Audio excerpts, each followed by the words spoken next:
If I asked you to name a game from Core Design, I imagine most of you would either just sit there confused for a few minutes or you'd say Tomb Raider.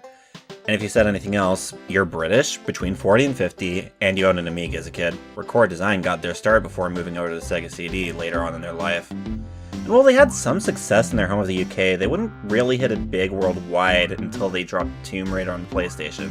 And if you've never heard of Tomb Raider, shut up, yes you have. To say Tomb Raider was a phenomenon would be the understatement of the century. It's inarguably the most famous British game of its generation, and deservedly so. Not just because the game itself was pretty good, but because it featured an extremely marketable protagonist.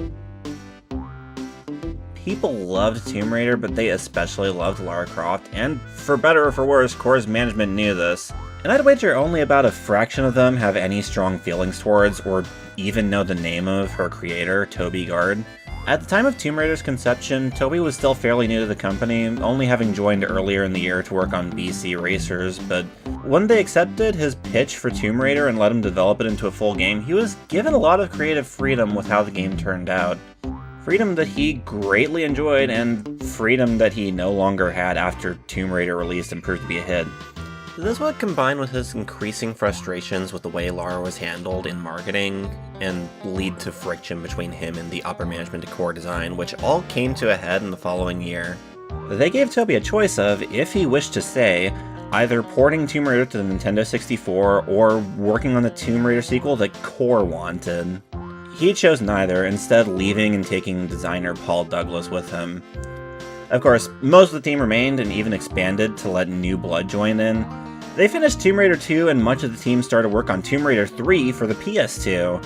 But they too would be burned when Core's management decided to announce Tomb Raider 3 to the public as a PS1 game for 1998. They weren't making a PS1 game. Now, I could go on, but this video is not about that, and you probably know how the rest of that story goes anyway.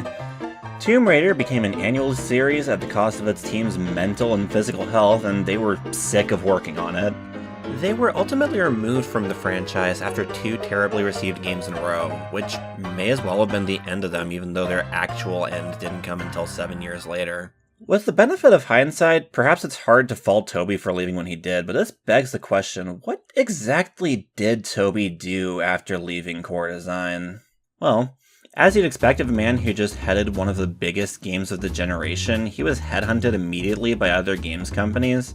If you took Shiny Entertainment at the word, they had even hired him. They didn't, but they sure did say they did. Now, here's what actually happened. Later in 1997, Toby founded his own studio, Confounding Factor, alongside Paul Douglas, the other guy who left with him. Not long after, they officially announced their first game, Galleon. A game that would evolve the type of game they had started with in Tomb Raider, and the game which would take an eternity to actually come out. In an interview from before the game was ever properly announced for the now-defunct videogamedesign.com, Paul Douglas said that the game would release this millennium, which it didn't, definitely on PC, which it also didn't, and quite possibly on Dural and PlayStation 2, that's the Dreamcast codename, which, you'll never guess, it didn't. What the fuck? Interplay was poised to publish the game as early as December 1997, as well as 2 games the company would produce following it, but it doesn't even have its final name yet, and magazine articles giving it the briefest mention around this time only ever refer to it as Leviathan. The game was formally unveiled in the August 1998 issue of Edge magazine in a 5-page interview with Gard and Douglas, detailing the studio and the game they're making, now given its final name of Galleon. It's in an early state, a lot of what's there is apparently not even textured, but you get an idea of what they're trying to make. It's still only targeting PC, and console port of any kind are only floated as a possibility that they can get a lot more people on board, as they might start slipping their PC release date if they shoot for it. They slipped on their PC release date. In May 2001, it was confirmed for the Xbox alongside a slate of other Interplay games. 1 month later, Galleon was confirmed for GameCube as a late 2001 release, and the publisher claims it'll take full advantage of its features and technology.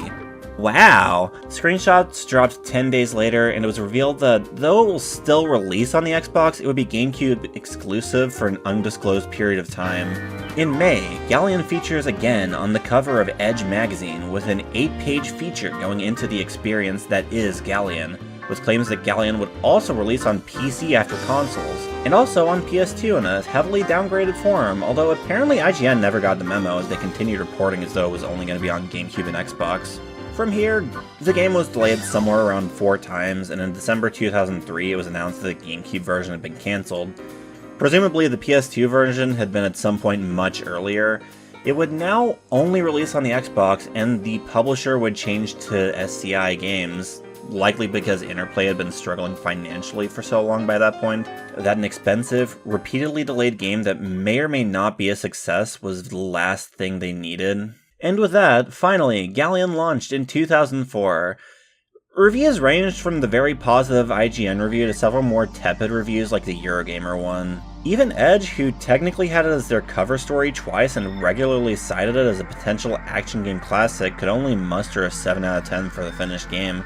Sales figures were never released, but it can be assumed that they were pretty low, especially since Confounding Factor went the way of the dodo soon after the game launched. To circle back around though, with the benefit of hindsight, I'm not sure if I'd say jumping ship to make Galleon was something I'd be happy about, given how much time was spent for something I can talk about on a show called Forgotten Games Showcase. But for what it's worth, Toby has said in interviews that despite knowing he threw money away by jumping when he did, and despite his coworkers that remained at core thinking he was insane for it, he doesn't regret doing so in the slightest. He says it would have made him arrogant enough to strike it out on his own after one game, perhaps. But also, because he wouldn't have gotten to make Galleon, a game that, seemingly, he was quite proud of. I mean, sure, everyone's proud of the game they're actively trying to sell you. Nobody wants to say their game that just came out is dog shit. But, I don't know. Usually when I look at old games that cratered into the earth and killed their developer, there's a bit of a negative stink around them. Either the devs don't want to talk about it, or they speak about it in this sort of, what could have been type of light. Not so for Toby and Galleon. And hey, we've been going a little while and haven't even gotten to the actual game, so let's say we see if there's any merit to this confidence. Of course, after consulting the manual to avoid damaging the game disc or my Xbox's disk drive.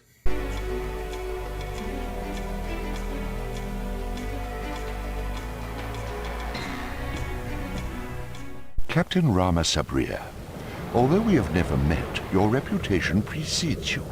In fact, your name has become quite legendary in these parts, and it is because of this that I'm writing to you. I have recently come by an extraordinary object that I believe came from somewhere within the Forbidden Sea.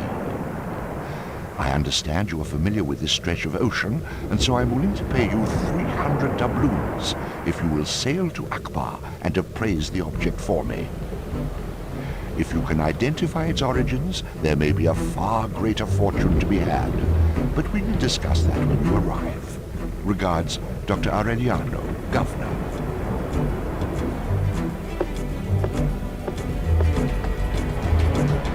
And here we have our main character, Rama Sabrir, captain, hero, and all-around good guy. The press around Galleon often erroneously called it a pirate game, which it isn't. They're sailors, more than anything. Rama himself is pretty much the opposite of what you would expect of a pirate captain. He is sincere, courageous, humble, and just the absolute goodest boy. Heck, if you heard just now, he's on his way to a very public meeting with a governor. He is not exactly a deep character, nor is he as unique as the heroine of Garden Company's previous game, but he's likable enough to work as a video game protagonist all the same. You know, I've got a weird feeling about this Jabez guy. Surely that won't come to anything though, right? So, we follow him into town, and then through an extremely dangerous cave that leads to a shop bizarrely separated from the rest of town for whatever reason. Gotta wonder how much business this guy gets when everyone but the governor and a few women have to brave a small platforming gauntlet to shop with him. As we exit the end of the cave, bandits pop up and start to threaten us. Luckily, for the purposes of training, Rama cannot die here, so they're quickly dispatched, and we're free to do business with the nearby shop. Merchant in charge is a bit of a character, and maybe not the most reputable of men. Bird watching a hobby of yours? Bird watching? I don't know what you're talking about. Oh, guess that explains the location. All Rama ends up buying from the merchant is shitty grog, but not before haggling it down to a pittance. Don't think we'll be doing business with him again anytime soon if we can help it, but we've got supplies for our crew. It will be there if I have to carry it myself. We get interrupted again by another group of bandits, but Governor Aureliano and his daughter, Faith, pop in and take care of them for us. Let's get out of here! Oh, we'll be back, Rama Sabria! We'll be back! Ha ha! My gravest apologies, Captain Rama. You deserve a much warmer welcome than this. I am Aureliano, and this is my daughter, Faith. Captain Rama? Pleased to meet you.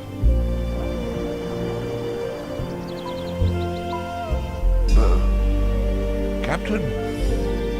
If you'll follow me, my house is close by. Yes, of course.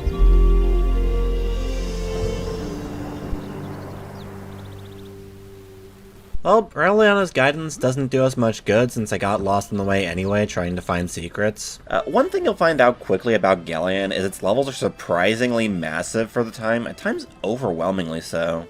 It does wonders to make the world feel more alive despite how very video gaming of the geography of this place feels so far.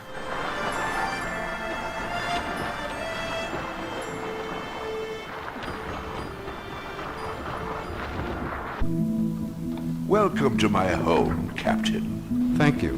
In your letter you spoke of some kind of artifact. All in good time. First, you must be tired from your long journey.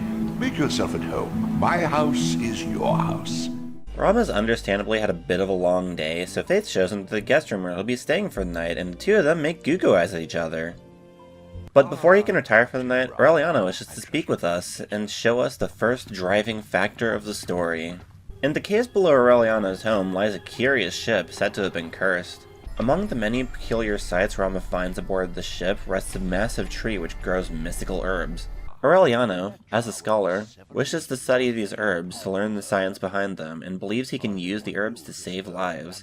So, he plans to sail out to distribute the herb with Rama and his crew while Jabez and Faith, his closest peers who he's trained in his mystic arts, watch the house. That was the plan, anyway.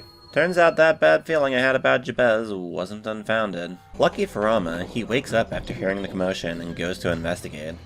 As we discover, Jabez, in his greed and lust for power, steals and consumes the herbs as well as the tree ship and brings the house down. I have to bring the house down! Killing Aureliano in the process after a piece of stone from the roof lands on him.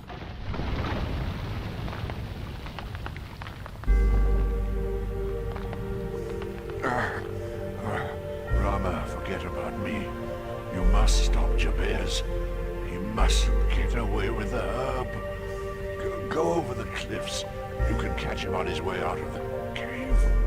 Though Rama tries his best to catch him, Jabez ultimately escapes. But of course, this isn't the end. He's dead. I'm sorry. There's no time for tears. We have to stop Jabez. What are you hiding from me? The herb can make potions to harm as well as heal. Jabez has just been waiting for the right time to steal it so he can have the power he's always craved. I warned my father, but he wouldn't listen. There is no limit to Jabez's ambitions. Unless we stop him, he will turn my father's dream of good into evil. Besides, if Jabez gets there first, you lose all the shipping rights. Luckily for Rama, he happens to have discovered where the tree ship's next destination was to be. An island where a shipwright by the name of Calverley resides. And as he sets sail to this island to catch Calverley first, and Jabez consumes his first herb to gain its powers, the first level of Galleon comes to a close.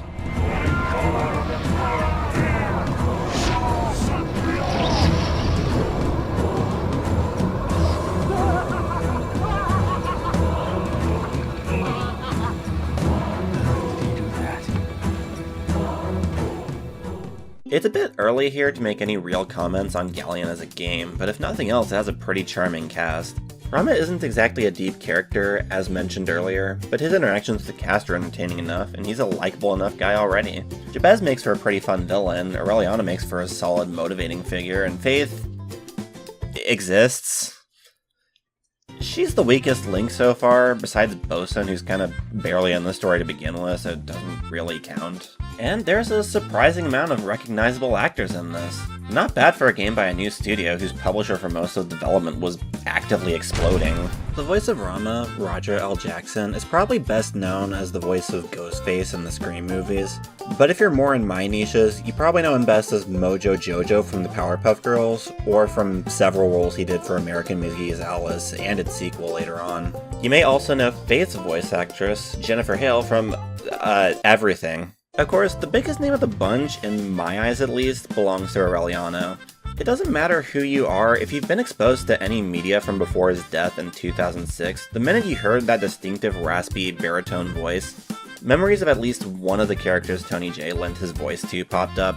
For me, it was actually another character from The Legacy of Kain, the Elder God, but his voice was part of so many iconic characters in Western media in his life, it could be any number of them for you. He's beloved for good reason, and absolutely inimitable. And of course he's killed off in the first hour. Speaking of which, let's say we hop on to the second hour.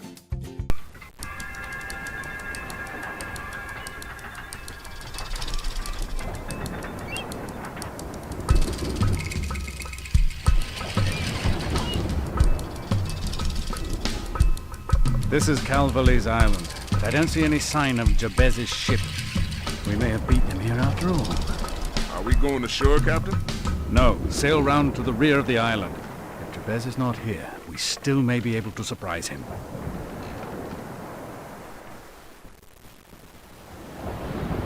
Jabez won't spot us here. Now to find Calverley. I should come with you. No, you shouldn't. Calverley does not like uninvited guests. He knows me. But if he sees a whole group of people he doesn't know invading But you may us- need my help with the... Thanks, but I'll be all right. I'll be back shortly.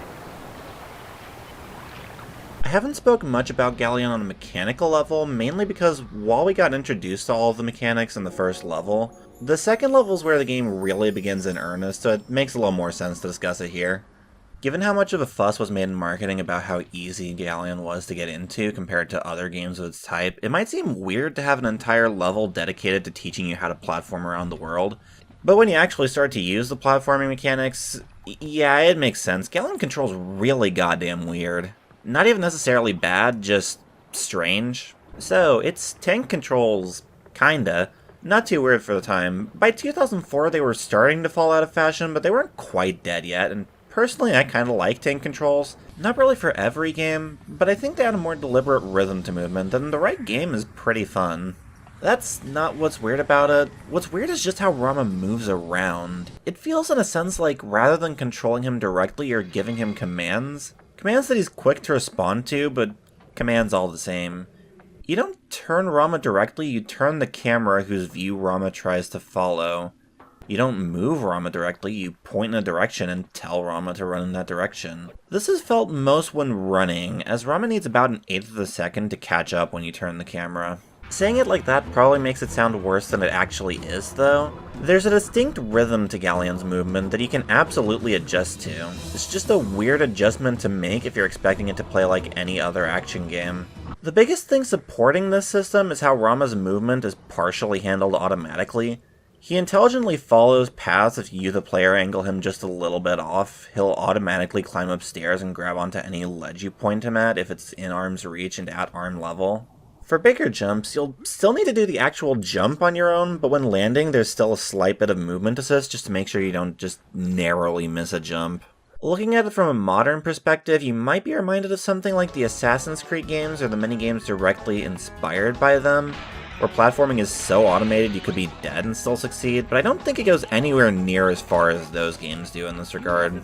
Galleon's automated elements are only there to lower that skill floor a little bit so that, in theory, anyone can do these fancy moves, and Galleon can assume your Rama is gliding around like he owns the place, but it still asks enough of the player for it to feel like you're earning those cool jumps. The end result is that Galleon feels a lot faster and less chunky than Tomb Raider, and you won't have many moments where you'll fall off a pit to your death because you just slightly grazed the edge of a platform. But the downside to that automation is that you're never quite certain of what you're going to do until you actually do it. Trying to back down onto a climbable wall or just jump down onto a slightly lower platform without accidentally climbing back up after the fall feels like it takes more effort than it should, and I sometimes found myself fighting with controls just to get on the right platform. Mostly it works fine though, and it has a pretty satisfying wall jump, although it doesn't teach us about it for a good little while, so for half the game I'm mostly doing it on accident.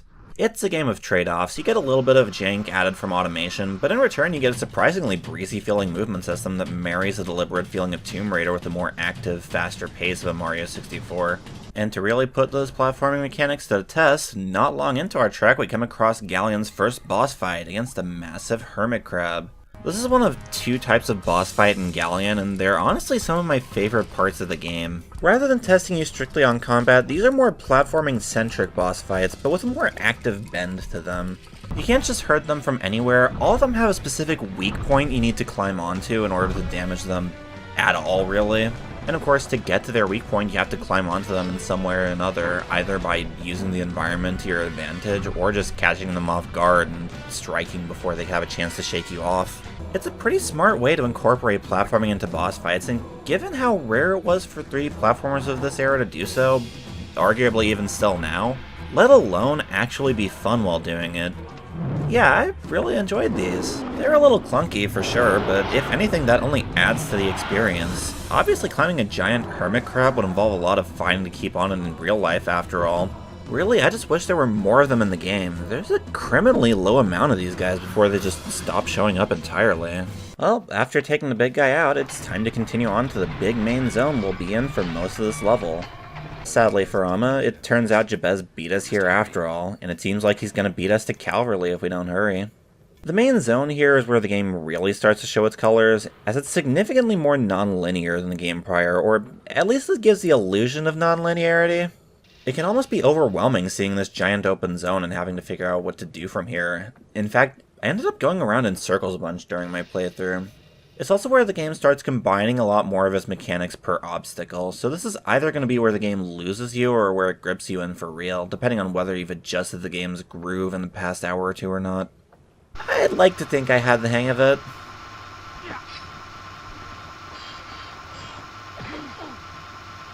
Personally, this is one of my favorite level types in a platformer, a big open area where you can see the area before you from all ends, gradually getting further away, serving as a constant note of your progress, with the constant threat of the giant fall awaiting you if you mess up a jump bad enough. That kind of tension would obviously be exhausting for an entire game, but it's the kind of feeling I live for. The downside is one of this game's more annoying habits also crops up here. So, your first objective is to find an iron pin to use for a lift. Simple enough, probably along the obvious path over there. Maybe through that timed door challenge, and you'd be right. But the pin is bent and won't fit in the hole, so we need to find a way to straighten it. So we keep going until we find a smithy. Great! Time to get smelting, except it turns out there's no hammer to bend it with. So now, we need to find a hammer, bring it back to the smithy, and then we can finally bend the pin. This sort of adventure gamey blueballing doesn't happen too often, thankfully, and it's nowhere near as bad the other times it happens. And it's really just a minor annoyance more than anything, but it's still annoying when it does happen. Well, as we finally head up the lift, we see that Jabez has captured Faith, who ignored Rama's request to stay behind while he talks to Calverley. On our way to rescue her, we come face to face with 3 human boss fights. Okay, so remember how I said the monster boss fights with all the platforming were some of my favorite parts of the game and how they highlighted the platforming mechanics in a fun way? Well, that doesn't apply to the other, 90% of boss fights in Galleon, all of which are against essentially an ascended mook. And I guess this is as good an opportunity as any to talk about the combat, because, to be blunt, most of the problem with these bosses, the melee combat in this game, is complete ass. There's an attempt to do something deep and give Rama an expansive move pool, but besides a screen nuke, I could never get the game to cooperate with me enough to pull off any special moves reliably. Because of that, and the very non-threatening enemy AI, it became functionally a button masher where the optimal strategy in most encounters is just to have Rama do one long combo and point vaguely in the direction of his enemies. This was even the case with some of the final boss fights, actually. It tries to mitigate this by making it so keeping a combo going requires deliberate timing, but once you figure out that timing, it's functionally identical. You're just being made to use slightly more of your brain than you would otherwise. The only exceptions are when enemies bizarrely just don't have a hit stun state or can grab you out of a combo, but even then there's a good chance you'll have enough healing you can just tank that and all it really amounts to is a minor annoyance. I assume these enemies are the ones you're expected to use your pistols on, but I didn't see the point, honestly. I just saved those for when I saw a big mob of basics and didn't feel like dealing with them. It was fun to just grab dudes and throw them off a cliff, though, I'll give them that. It kinda reminds me of Arkham combat, albeit a much more primitive and janky implementation, and personally I've never liked combat too much in those games either, but it worked for the games they were in and obviously wasn't intended to be the main draw. But rather a low execution supplement to the greater experience, much like combat in the Zelda game. The same is true of Galleon, and thankfully the combat is inconsequential enough that it being kinda bad doesn't detract much from the platforming beyond just as a minor distraction. But it gets a little egregious when after the halfway point of the game, literally every boss fight is like this. They don't even have interesting mechanics or anything like that. The first guy has a gun, but it barely matters when you just run up to him and stunlock him anyway. There's ads in this fight because one of the only tricks to make combat harder in this game is to spawn ads to distract you, but otherwise the only difference between these guys and regular enemies are the size of their health bars. Either way, with all three of them down, it's time to rescue Faith. Rama! Fancy seeing you here. I can take care of myself. Really? Maybe I should leave you here then. No! Don't you dare. Look, I have to find Calvary. I don't have time to babysit you. There won't be any trouble, I promise. I'll do whatever you say. All right, just stick close to me. I will. Faith will be the first of a few partner characters we get throughout the game to command for assistance, either in combat or for somewhat more complicated platforming sequences. Her pathfinding kinda sucks, and I spent a chunk of this just trying to get her to fucking move. But besides that, I'm of a couple minds on this mechanic. Its use in the game is welcome, though I think the way it works feels a bit slow and fiddly. I found it weird when I checked the options menu and saw the B button was bound to a lock-on by default, but turns out that's because it's not a lock-on for enemies or combat at all. It's essentially a cross between a look button and an interact key. But like the rest of Galleon, nothing can control like any other game, so to interact, rather than just pressing the button while you're at the thing, you have to lock on, then walk within a certain distance of whatever you want to interact with. This felt really weird when I was just using it to interact with things on my own, but it makes more sense when you have allies to command, since locking on is, of course, necessary to issue those commands. It still feels a little clumsy though, especially in spots where you lock on to issue a command, but then because you're too close, Rama automatically interacts on his own. Yeah, I don't know if tying these two actions to the same button was the smartest idea. After a small tutorial segment, our first and only really use for Faith in this level is the puzzle wherein we have to use levers to pull several platforms suspended in the air towards each other. Obviously, while we're on the crates, we can't pull the levers ourselves, so that's where Faith comes in. I'm not going to say this or any other section like it is a game changer per se. These are very simple puzzles for the most part, but it works to make the experience of Galleon feel a little less lonely and a little more varied. We're not going to see much more of them for a little while though, as once we finish this one, our bosun comes to take Faith back to the ship. Well, we're almost done with the climb, and now it's time for one last puzzle, one which, unfortunately, also has us helping Jabez, even if involuntarily. It's a pretty cool experience, though, and if this game had come out when it was supposed to, I could imagine something like this blowing the minds of people who uses the PS1. The sheer scale of everything going on here, plus the giant level threatening us from below at every step, really screams, this is the future. If you assume the future is like 2002. Even in 2004, though, it's hard to imagine this running on a PS2, although I can imagine a grimier version of this would have been used if they ever got to make that version. Honestly, it kind of barely runs here, and if you go to the absolute peak where enemies spawn in, you'll see the frame rate tank a bit and some minor screen tearing. And now, it's time for the final stretch, one last race against the clock to beat Jabez to Calverley. Sadly, even if we make it before the timer's up, Jabez still beats us to cavalry. He animates some nearby golems to distract us while the two of them talk, and after he's served his purpose, Jabez turns cavalry into a monkey to keep him quiet, which only kinda works. As the island starts exploding, Rama takes cavalry with him to safety, and he guides the crew to their next destination, bringing the second stage to a close.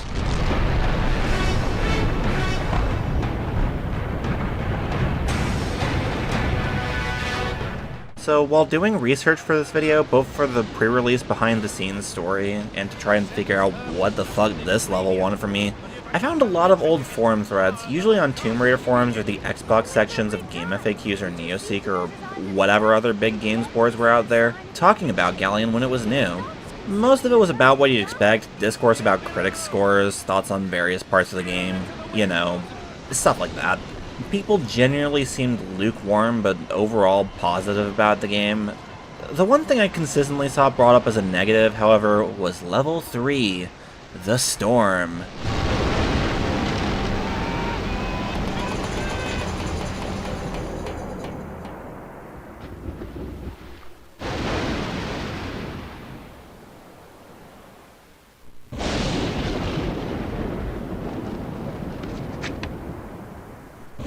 So, this level kinda sucks, and I guess to explain why, I should finally talk about swimming. It's fine.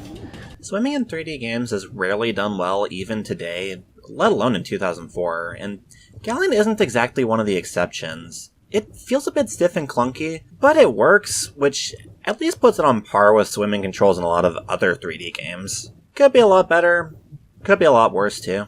It does have the minor quirk that Rama is directly in the center of the frame, the same area as the metaphorical crosshair would rest, which doesn't necessarily hinder your vision since Rama flops around enough to let you see ahead anyway, but it just feels weird and clunky compared to better swimming in games that have the sense to keep your player character a bit lower so your field of view is less obstructed, or just not tie movement so directly to the camera position. And the swimming is really not tight enough to feel satisfying during a race against time in the middle of the storm where you're expected to be some level of precise compared to smaller sections of a bigger level where your only time pressure is in an air gauge. Honestly, that's the main thrust of it. The level beyond that would be fine if swimming felt less ass. I have a minor grievance with the bubble jets because years of playing swimming sections in other games has drilled in my mind that bubble jets are air pockets in video game language, and these are like actively hurting you when you go in them, but it's a minor thing and probably has more to do with me being stupid than anything. Luckily for us, this level is only around 5 minutes long, significantly shorter than any other level in the game, though personally, I don't think it's the worst thing ever, but it is probably the worst part of the game. After escaping the storm, Rama wakes up in some kind of prison cell, and upon leaving, finds himself in the pit.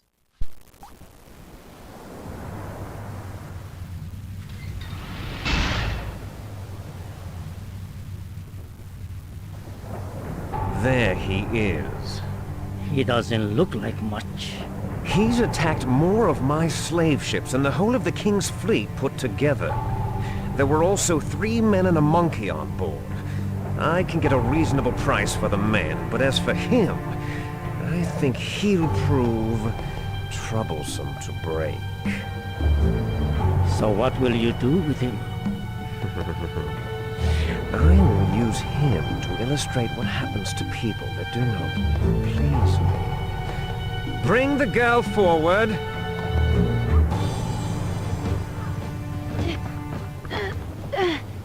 Rama, I'm sorry! Perhaps you would enjoy a display of martial arts.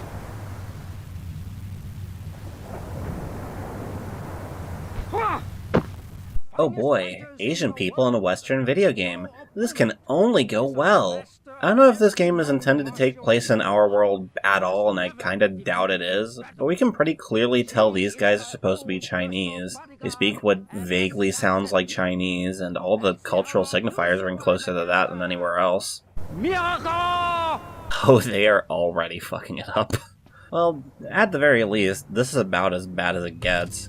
Galleon never gets racist at any point, nor does it delve too far into Orientalism, at least to the eyes of a woman white enough to recite most of 1 week from memory. It just makes the mildly amusing mistake of giving a Chinese woman a Japanese name. Its heart is in the right place though, and it even gets actors of at least partial Asian descent to voice them if that's an issue for you. To cut back to the story, Wei Long sends Mihoko after you for an extremely easy boss fight, only for Faith to chime in and tell you that she's possessed and command us to take the sign off of her face, drawing the fight to a bloodless close and giving us a new ally. Wei Long sends one more combatant our way, a giant turtle thing, which only serves to help us escape in the long run, as it busts a hole in the wall for us to go through after the fight. Deal with this. My apologies, Wei Long. Don't be concerned, they're not going anywhere. Come, let us retire to my home. I'm sure this one will provide us with some entertainment. By this point, we've been introduced to pretty much every element of this game, so I'll spare you the play-by-play for our escape. But to sum it up, Rama and Mihoko find their way into the greater prison cells where the crew is being held, take on the jailer, and free the whole team. And hey, Bosun finally gets to have any role in the game whatsoever, at least for a little while. But because nothing can ever be easy, Faith specifically was taken to the Slaver's Palace for reasons unclear. So, before we can continue on our main path, we've got to head over there and rescue her.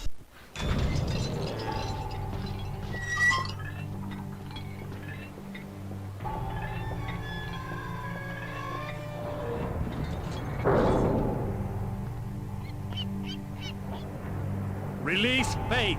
Now! I think not.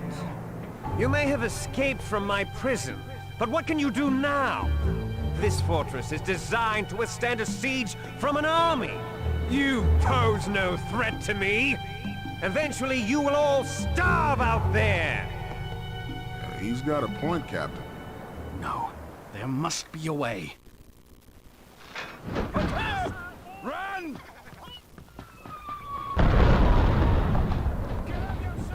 The palace marks the halfway point of the game, and a bit of a turning point design-wise, and honestly not in a good way. I mentioned earlier the big monster boss fights just kinda stop existing from here till the end, which is especially wild since we've only seen like 4 of them across functionally 2 levels. But even besides that, this level is loaded with small annoyances that I didn't feel like were there before. Our path into the palace begins with several jumps that, as far as I can tell, cannot be made without taking damage. There's catapult platforms used in a few spots of the level that need you to be annoyingly precise on, lest you get thrown straight to your death.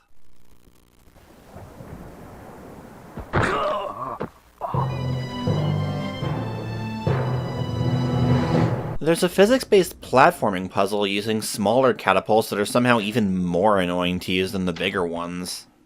Even ignoring that, there's more elements to this that are just strange? Like how the wall jump is only taught to you now in the 5th of 7 levels, despite being a key move you have access to from the beginning. Probably the weirdest part of this comes after the crew splits up to search the tower, and Brahma ends up saving Mihoko again. And about 30 minutes later, she stops him out of nowhere to let him know, now that he's saved her twice, she believes that her life belongs to him. Of course, Rama Sabria, the absolute goodest boy in the world, tells her to have some respect for herself and live by her own desires.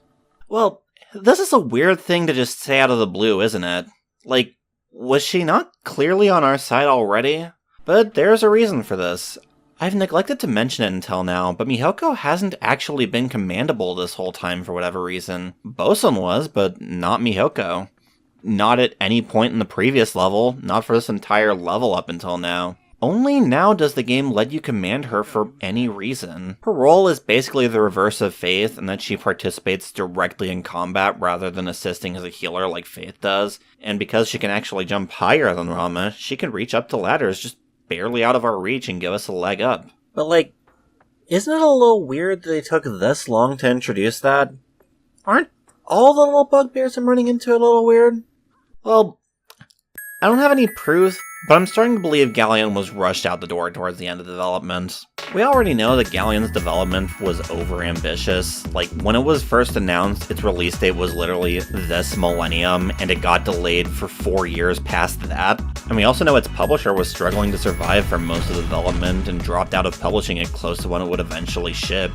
Putting 2 and 2 together with the very uneven end product, I can imagine that when the new publisher came in, whatever they had done already, that's the game now. All that remains to implement were strictly necessary missing elements like an ending or final level and an additional layer of polish. The game is simply too far off for how long it's spent in development. It needs to just be finished. Just ship it. Now, to be clear on all this, in my research, I never found anyone saying outright that this happened with Galleon. Nobody involved has said much, if anything, about Galleon in the years since its release, and Toby has barely been in the press at all in that time. This is just my speculation, and I could be very off base, but looking at the final product, I have a hard time believing anything else. Galleon's structure is very disjointed. It segues from platforming to combat very awkwardly, very often, and introduces mechanics seemingly at random, including placing a tutorial for one mechanic several levels before you get to actually use it in any meaningful capacity. The fact the most in-depth form of boss fight just stops happening halfway through the game could also point to this, as boss fights are often first on the chopping block when expediting development. In fact, in one of those edge features on the game, they mentioned that combat hadn't even been implemented at all in the build they were shown. Over halfway through development. Everything about Galleon points to a final year where, entirely too late, they finally had to compromise just to get the game out while there was still any desire for it in the market. This isn't just seen in the areas where Galleon feels half-baked, but in the areas where it doesn't. There were very few games with Galleon's level of scale at this time, and fewer still that looked this solid doing it. Well, okay, Galleon looks visually basic compared to something like Halo 1 and 2. That much isn't up for debate. To be fair though, so did most games at that time, including other games that looked better than Galleon. But I still think Galleon holds its own surprisingly alright. It looks a bit muddy in spots, and the geometry is a little basic at times, but it doesn't look bad, and the art style is pleasant and looks nice enough. Kinda reminds me of older comic books like the Tintin comics, with the simplistic looking eyes and exaggerated proportions. I don't know, contemporary reviews tended to claim Galleon looks outdated for its time, but looking at it in retrospect, it doesn't feel that way to me. It's just missing the wow factor it would have had if they'd managed to get it out even remotely on time when nothing was really on its level. If anything, it's the contrast between the fully realized and the half-baked parts of Galleon that feels the weirdest of all. Again, all this is just a hypothetical, but it's a hypothetical that kept popping up in my mind throughout the game from here on. Getting back to what's happening in the game, as the crew makes their way through the palace, Rama and Mihoko encounter Wei Long. And after another terrible melee battle, Mihoko just straight up throws him off a cliff and definitely kills him for real.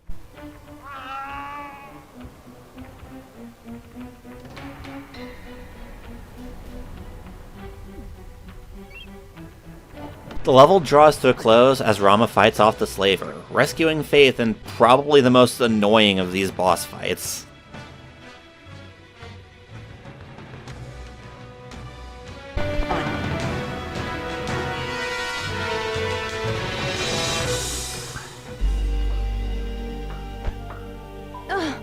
You saved me. Again? Thank you.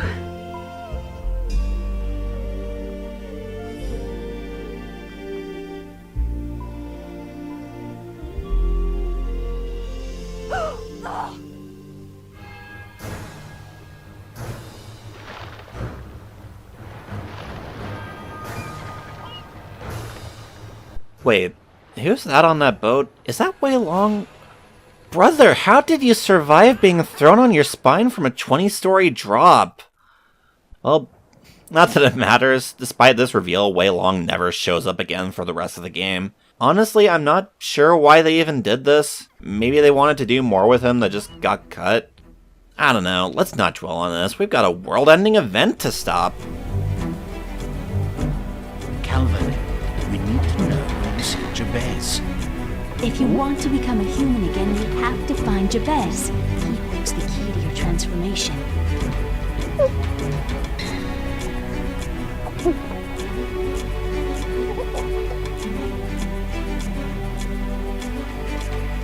Ancon Epheremi. Two of the lost cities of the ancients.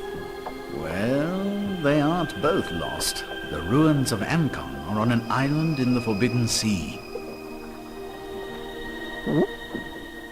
Okay, we'll go to Ancon and see what we can find out there.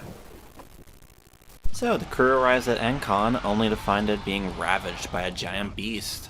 Conveniently for us, however, a busted-up giant mech lays on the beach just outside. Of course, if we're to power it, we need to go down into the waters outside the island to find the remaining pieces. This leads us to a somewhat goofy swimming section in the ocean nearby, and I guess the only way they could think to make a prolonged ocean dive fun and challenging at this point was to give Mihoko lungs of steel, and have it so Rama has to repeatedly give her a kiss on the lips to replenish his air supply. It's mostly just wandering around while playing a game of hot and cold and hoping Mihoko can find you again before you run out of air. But surely it'll all be worth it once we can pilot the mech for our big kaiju fight.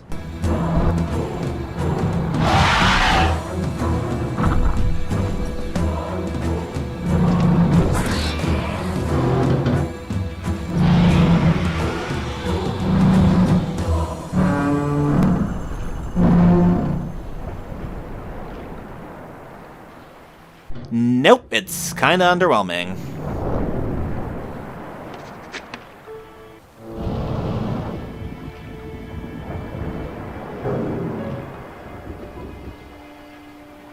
That was a bit anticlimactic, but now we've got the archives of Ancon to pick through. Also, Jabez is back in the story. Kinda. He and Rama don't really cross paths here. He just shows up in a cutscene to remind you the game has an antagonist.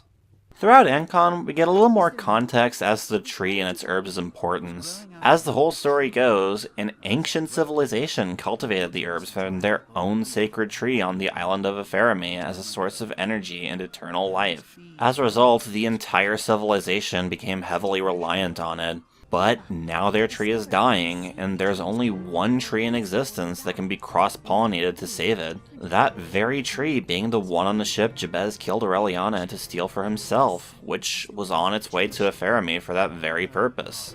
From here on, your partners start having a more active role in gameplay, but in Ancon, all it really amounts to is adding a tiny bit of extra busy work to platforming and screwing with the pacing. Part of me thought the rest of the game would become an annoying escort mission over them, since if Faith died in the prior boss fight, that was a fail state, but it turns out that was just for that one boss, and Mihoko and Faith are pretty much invincible for the rest of the game. All draining their health does is make them faint for a bit, but not even for long enough to matter.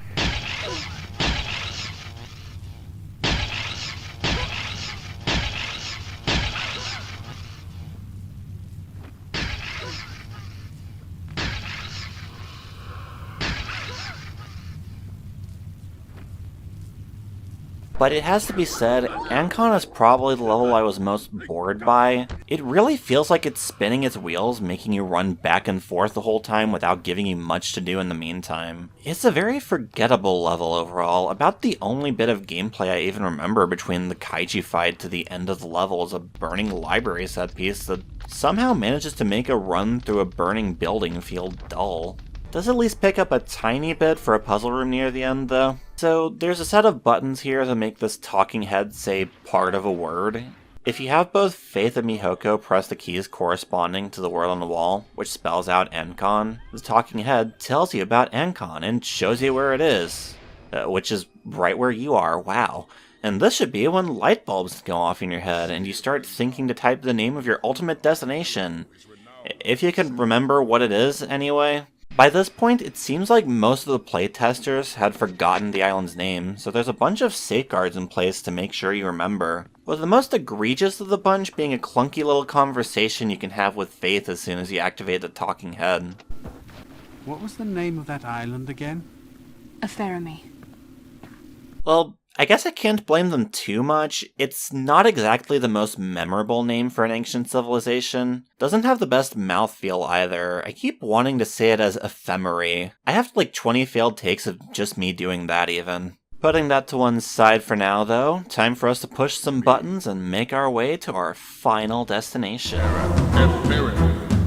That's it.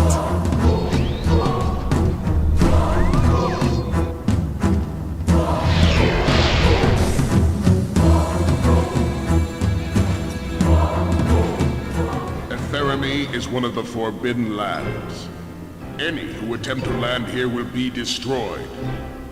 Do not approach! At last, we know where it is. And now it's time for the endgame, the island of Ephemerae. To make it past the torrents that have claimed the lives of all who dared approach before, Faith makes a challenge with the remnants of this ancient civilization. Challenge to what, you might ask? Well, I'm not entirely sure what Faith had in mind, but they've decided for us that we have to repair a statue they've arbitrarily broken. And to do this, we have to find 8 gemstones scattered through 2 little pocket dimensions, and only if we succeed at this challenge will they deign to listen to what we have to say. I'm gonna go through the one on the right first, which I'm choosing to call the lab. We open in a forested area with a gate we can't seem to figure out our way through just yet. But if we climb up this tree and drop down a pit, we come upon our first element ring, which lets us shrink in size, opening our way to progress and, honestly, to do pretty much anything in this part of the level. Such as pushing down this gem that I feel like Rama should have been able to grab at full size, but I guess they wanted to get as much use out of this as possible. Go figure. Of course, the real meat of this area comes after you go down the pipes in the water to make it to the other side of the gate. A lab where someone's been making homunculi, one of whom comes to life and tries to squash you like the tiny little thing you are. Fortunately for us, it's not very bright. Very easy to take advantage of it to open a gate for Mihoko to come through and beat him down for us. I do think there's a missed opportunity to have Faith and Mihoko at their full size implemented a little more directly into the puzzles here. I also feel like running back and forth from the shrink pad when you need to switch feels a little awkward. But ultimately it's no big deal, and I did enjoy the section for what it was. I've always liked the idea of platforming around a normal size environment, but as a miniaturized character, and this gets some solid mileage out of that idea. I especially like the moving platforms spawned by the lab equipment you made go haywire.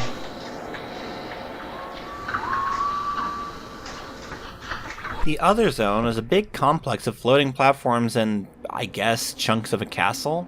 It's a very windy area, which means it's surprisingly generous if you mess up a jump, and there's a good chance you'll mess up a few jumps because there's some very weird platforming in this area.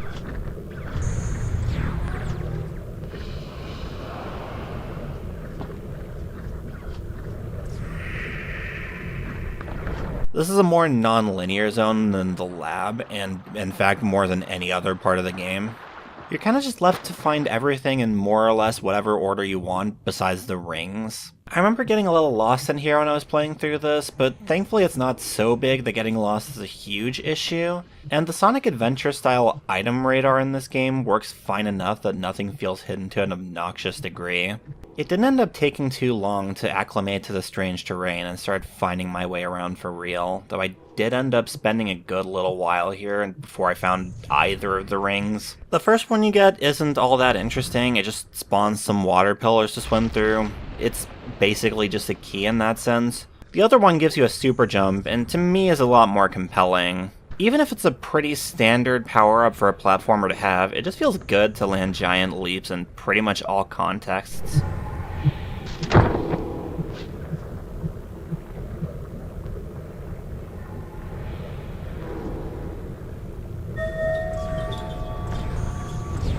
And yeah, so far Ephemerae is a pretty solid finale. Both sides of this area are pretty fun open areas to explore and get better use of your kit than the whole game leading up to here. Kinda makes you wish the whole game was like this. It's kind of a shame Galleon only has levels this interesting at its beginning and at its end. But just before we can finish the challenge, Jabez catches up with us. Good lord, dude, you look like hell. Jabez threatens to burn the remnants of his tree if the people of Ephemerae don't take him to their tree, which, yeah, they do. Can't really blame them. But we've got to beat him there, so we repair the statue, make our way up, but find out we need a 4th person to make it all the way. Yeah, they couldn't help themselves. Guess they had to get one more sudden fetch quest in before the end. But at the very least, this one doesn't string you along for too long. You just grab a few materials in the main hub zone and then bring them back to Faith to make a golem. Got the mandrake and the heart plug. Good. Now we just need some of the herb. Why don't we use some of the herb that's in your bag? I don't know what you mean. I saw you save some when we were in Ancon. No. I need it. To avenge my father. You can't have it. I don't care about anything else. I will kill Jabez. Your father trained both you and Jabez in the hope that you'd use your powers to help people. Jabez's deepest betrayal was misusing that knowledge for his own selfish ends. If you throw your life away for revenge, Aureliano's ideals will die with you. All his knowledge, all he'd strived for, lost. It's a choice, Faith. Jabez chose the path of murder. Will you follow him or your father? But Aureliano's dead. I'm sorry. Okay. I'm all right. Let's make this golem. Is it weird to say I've been thinking about this scene a lot in the time since I finished this game? It's not exactly a masterpiece of writing or anything, but it's a perfect reflection of Rama's character up to now. Much like the heroine of Guard's last game, Rama isn't necessarily made as a player insert by any stretch. He is a man who's built up a reputation and a degree of confidence in his skills, but he diverges from Lara by being more down-to-earth and humble. Relatively, anyways. At the end of the day, Rama's just some guy who happens to have accomplished a lot. He's earned the trust of a crew through his own deeds, and he's seen and learned a lot in his years at sea.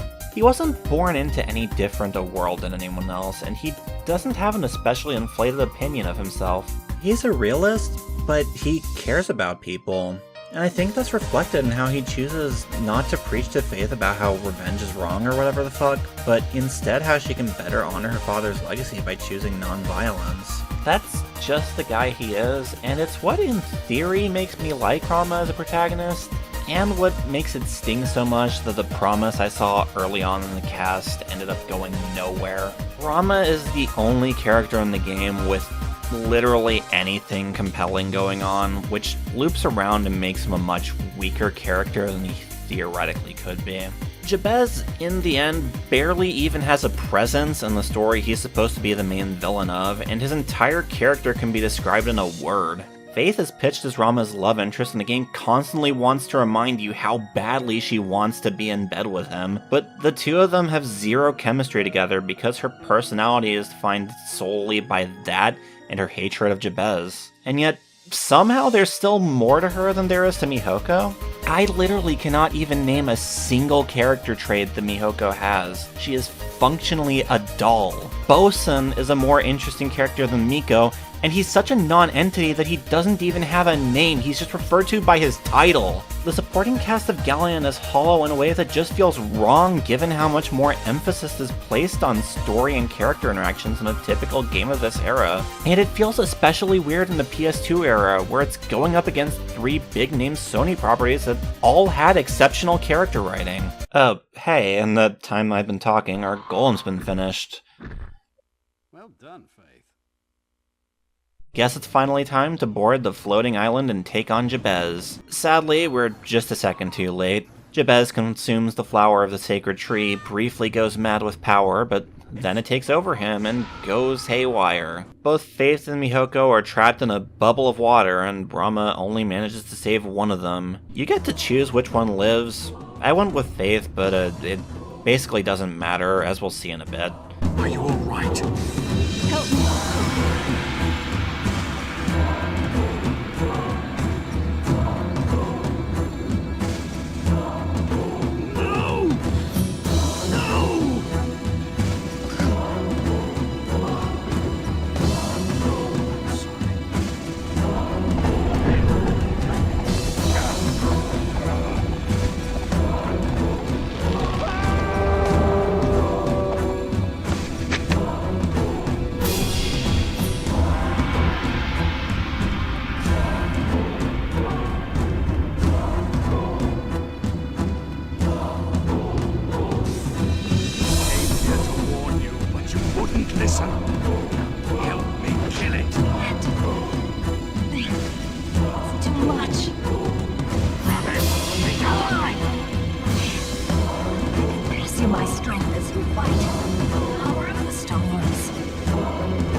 And now it's time for the final boss of the game, against whatever remains of Jabez. And I gotta say, as much of a letdown as it is, it took this long for another one of these big monster boss fights to show up again. I'm glad we got one more before the end, and it's probably the best one so far. It's largely down to the spectacle and the addition of the high jump for me, but it's just the perfect culmination of everything Galleon's been doing so far. And I don't know, I just feel like this is a good note to end the game on. Really, it's only let down by the music, which... yeah, there's kind of a reason I've said nothing about the music up till now. Galleon's music is just kinda there. It's not bad, it gets the job done, but I struggle to say much about it besides that it just kind of exists. And really it only exists maybe half the time, if even that much. But it does feel very anticlimactic. The tune for this fight is just a generic tune from like an eighth of the game probably. Like, this is the big finale and it's accompanied by this snoozer.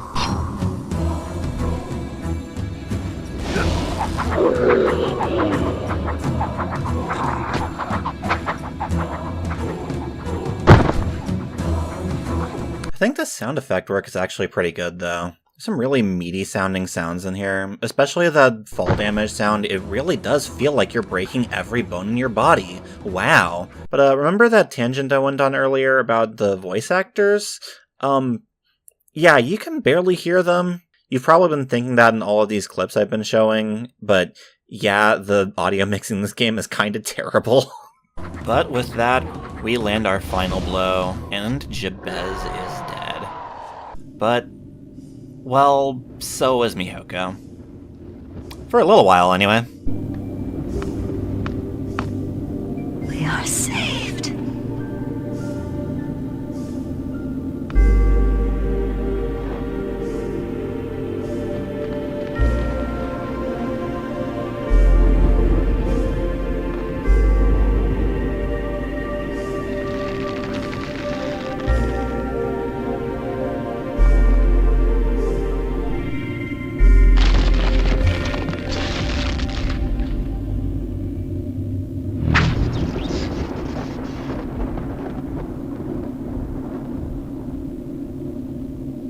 Husband.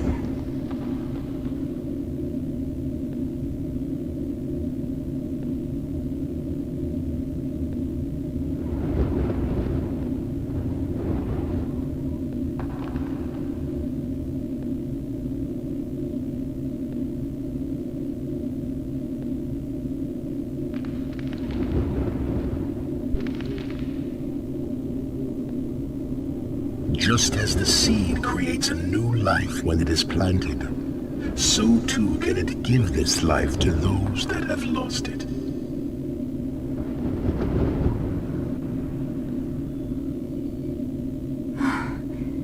Rama?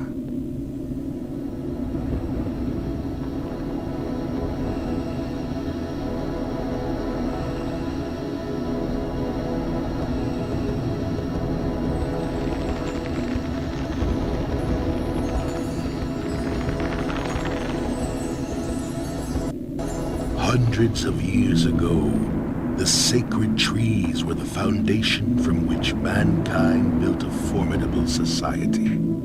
The powers we learned to take from the trees led us to a mastery of the elements and a great understanding of the nature of the world. But the temptation of power proved too great, even for the best of us. The nations fell into war with each other, a war fueled by addiction and madness. When we foresaw the ultimate destruction of the sacred trees, we six took a vow to protect the one tree until mankind had learned to master such powers without their hearts turning towards evil. You see, we are not protecting the tree from humans, nor selfishly hoarding its power. We are protecting humanity from the tree. For last time, its awesome powers were unleashed without restraint. It nearly wiped the human race off the face of the earth. And that's Galleon. Galleon is, at the end of the day, not exactly the best game in the world. It's obviously a shell of the team's overall vision, and emblematic of a lot of the growing pains of a game going from the PS1 era to the next generation. It's a game displaced from the time it would have been rightly celebrated by about half a decade, and because it took so long, it arguably feels a bit dated compared to its contemporaries. Its plot feels like it's missing pieces, its cast is underdeveloped, parts of the game feel like padding, and just about every positive thing I had to say about Galleon has an asterisk next to it. But it's also, for all its faults, a game with heart, and a wildly ambitious one at that. For all the bitching I've done, it's given me a lot to chew on, and I struggle to think of another game totally like it. I could try and be objective, but in the end, I had fun playing Galleon more often than I didn't. So, yeah, I thought it was pretty cool. I don't know about earth-shatteringly cool. I think I'd only recommend it to a very specific genre of person, but I have a lot of respect for it. It's the kind of middle-of-the-road game that only gets made with a combination of reverence for the medium, a reasonable degree of competence in the craft, and the unchecked naivete to believe you can make the greatest game of all time. And hey, for as disastrous as Galleon was for the team, Toby made it out fine in the end anyways. After Confounding Factor's closure, Toby found work at a little company named Eidos, working on a now struggling franchise he may have heard of. It's called Tomb Raider. Yeah, after the series fell into the dirt following his departure, Toby's first job after Galleon was assisting Crystal Dynamics on a reboot that would hopefully turn its fortunes around. His role started as simple consultant work, but evolved to more of a hands-on role as the first game in the series got further along in development, even co-writing the game's story and assisting with the redesign of Lara herself. He remained on board with Crystal Dynamics for 2 more Tomb Raider games before departing Eidos after Tomb Raider Underworld. Besides that though, he's still active in games today. Still living in America after his work with Crystal Dynamics, he started a webcomic he never ended up finishing, and has worked with various companies since then, the first of which being Spark Interactive, where he served as director of Yaiba Ninja... I'm just gonna pretend I didn't see that. Do you think Toby ever threw that party he said he was gonna do once Galleon released? I've been thinking about that a lot over the past, 8 months I've been doing this video.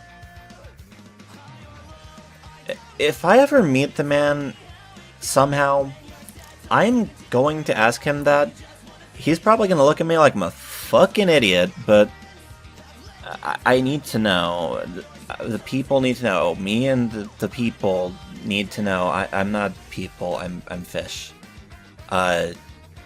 If I don't have another video out in the next, let's say, 2 months, hopefully sooner than that, but look, if I don't have another video out in the next 2 months, you are legally permitted to murder me.